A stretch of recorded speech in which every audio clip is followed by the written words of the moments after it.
Well, my name is Carla Morrison. I'm with Chit Communications. It's a public relations firm here in Atlanta. And this isn't so much about my business per se, but more so, I just saw the movie Shirley. Did you see that? I did. I just watched it 2 days ago. Okay, I just watched it yesterday. And one of the things that you mentioned, you said, no one's going to make me feel less than for being there. And they tried to make her feel that way. And I was just wondering, how do you combat that, being in Congress, just being a woman? Are you the first woman in Georgia? Congresswoman? No, not in Georgia, just in my district. Okay, yes. So how are you combating that and making sure that you're steadfast in what you're doing for the people? So I'll give you a short story. I often walk across the street from, my office is in the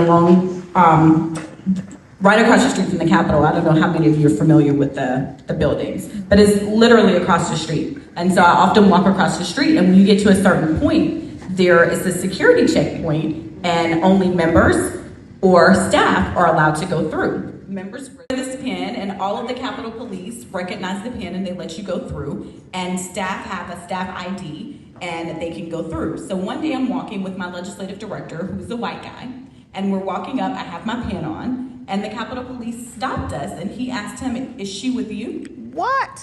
Oh my God. That was my reaction. I said, "Actually, he's with me." Right. And it never clicked in his mind that I could have been the member, right, and that Max was walking with me. But he stopped him and said, "Is she with you?" So much so that he didn't even And I had my pin on, visible, but it was, "Is she with you?"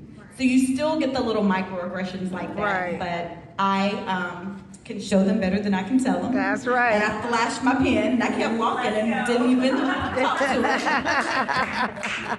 Because we have to remind people over and over what it looks like to be empowered in this country. Right. They don't see a lot of judges. You might see this in Atlanta, y'all, but you don't see a lot of judges, nope, black women judges, in the rest of the country. And we talked about, right now, the number of black women serving in Congress. We're talking about how on January 6th, there was one of my white colleagues, a white guy, he said he thought about it and it never clicked in his mind that he could have blended in and they would have thought maybe he was one of the Republicans on their side that day. And he thought about his black colleagues who we can't blend in. And so I'm often reminded that I'm operating in a space that was not designed by or for people who look like me, but I'm determined to make it work for all of us, y'all. Thank you.